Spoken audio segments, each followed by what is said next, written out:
Assalamualaikum warahmatullahi wabarakatuh.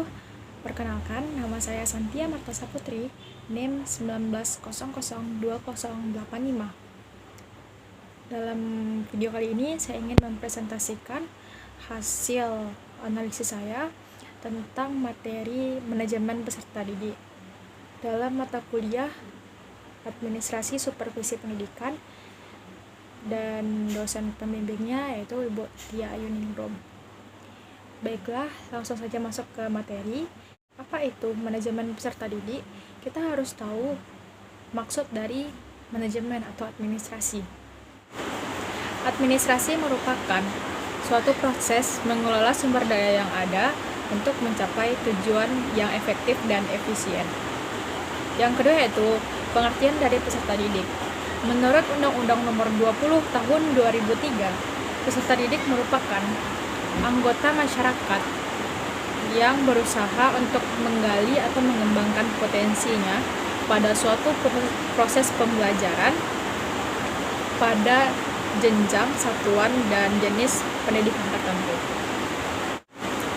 Jadi, dari beberapa pengertian administrasi dan peserta didik tadi, dapat disimpulkan bahwa pengertian dari administrasi peserta didik adalah suatu proses pengaturan terhadap peserta didik itu bukanlah hanya sebatas pencatatan tentang data diri peserta didik saja, tetapi meliputi aspek yang luas agar tujuan dari pendidikan atas peserta didik tersebut dapat tercapai secara efektif dan efisien.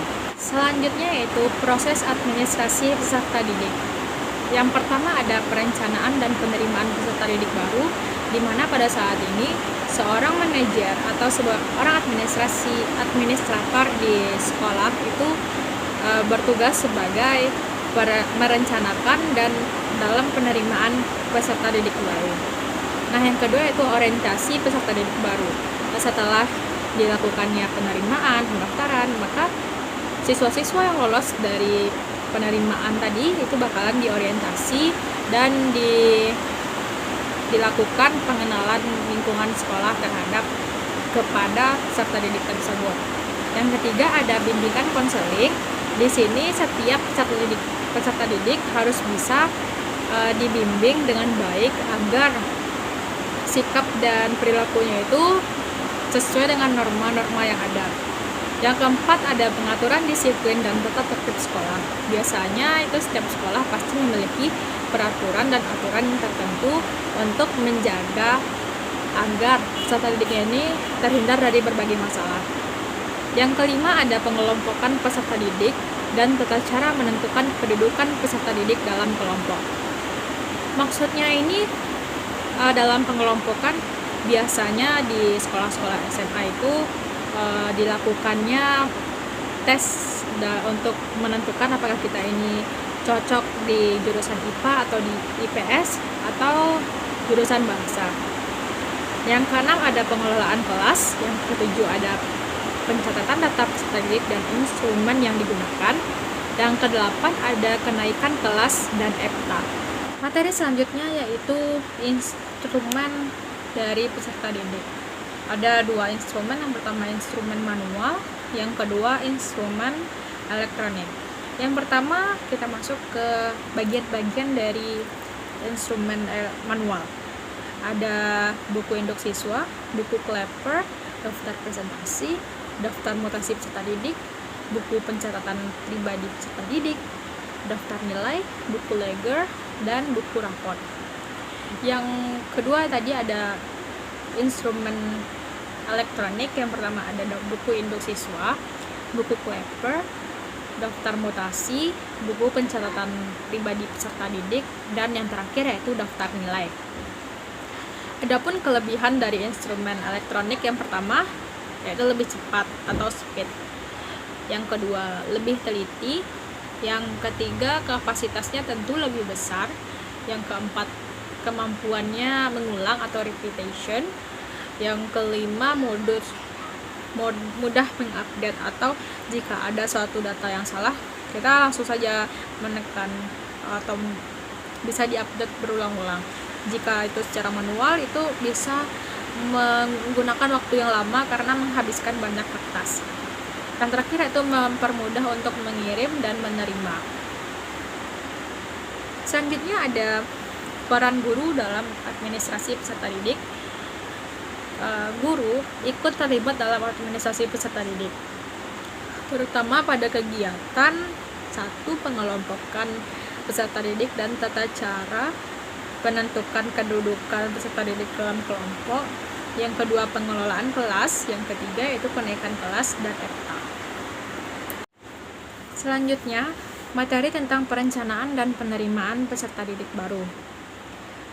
Di sini ada 3, yaitu penetapan daya tampung sekolah, penetapan syarat calon peserta didik, yang ketiga ada penetapan panitia penerimaan peserta didik baru. Yang pertama yaitu penetapan daya tampung sekolah. Di sini cara menetapkan daya tampung sekolah bisa kita gunakan rumus, yaitu DYT sama dengan BB kali MB kurang PTK. BB di sini adalah banyaknya bangku, DYT itu daya tampung, MB itu muatan bangku, PTK itu peserta didik yang tinggal kelas. Ini sumbernya dari Permendiknas nomor 24 tahun 2007 tentang standar sarana dan prasarana sekolah, dan Permendikbud nomor 137 tahun 2014 tentang standar pendidikan anak usia dini atau PAUD. Selanjutnya yaitu banyak bangku disesuaikan dengan standar sarana dan prasarana pendidikan. Pertama itu SMP dan SMA maksimalnya 32, SD maksimal 27, TK maksimalnya 15. Selanjutnya ada penetapan syarat calon peserta didik. Bagian pertama yaitu persyaratan umur. TK itu minimal umurnya 2-4 dan 4-6 tahun.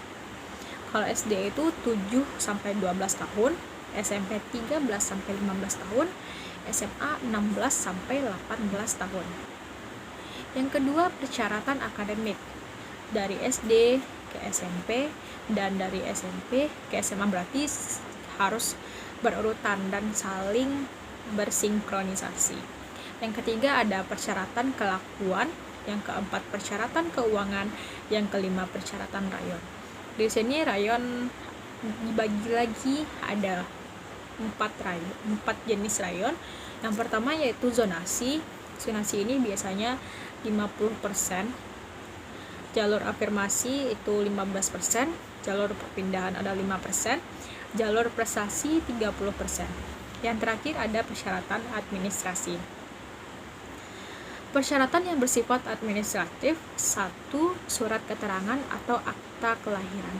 Ini merupakan apa saja yang harus kita bawa pada saat administrasi dalam mendaftarkan diri.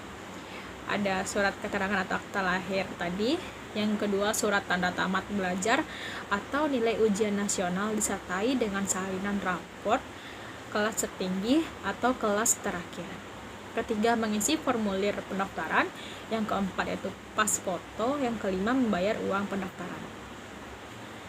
Selanjutnya, penetapan panitia penerimaan peserta didik baru. Bagian pertama ada mengadakan publikasi. Yang kedua ada mempersiapkan formulir pendaftaran. Ketiga, menerima atau melayani pendaftaran. Yang keempat, melaksanakan seleksi. Yang kelima, pengumuman calon yang diterima. Yang keenam, mendaftar kembali calon yang diterima. Dan yang terakhir, membuat laporan pertanggungjawaban.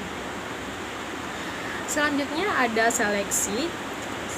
Seleksi merupakan penyaringan yang hendaknya dilakukan semaksimal mungkin agar peserta didik ini dapat memenuhi kriteria yang dari lembaga yang bersangkutan.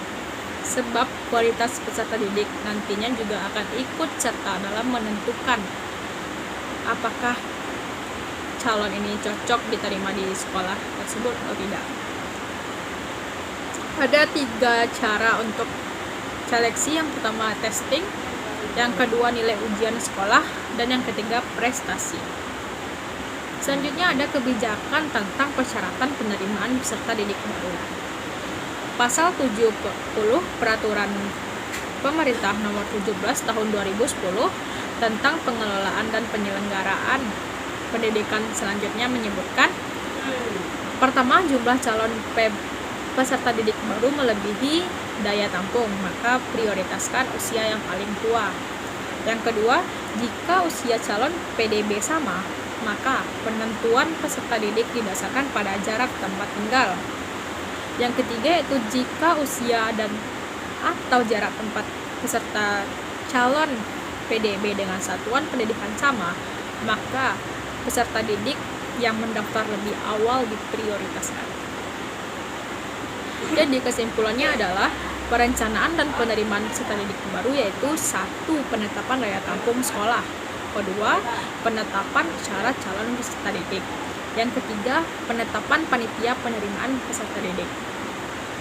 Terakhir yaitu ada evaluasi pembelajaran. Di sini ada banyak sekali evaluasi pelajaran yang dapat dilakukan untuk mengetahui sampai di mana pembelajaran yang didapat oleh si peserta didik ini. Sekian presentasi yang saya sampaikan, lebih dan kurang saya mohon maaf. Wabillahi taufik wal hidayah. Wassalamualaikum warahmatullahi wabarakatuh.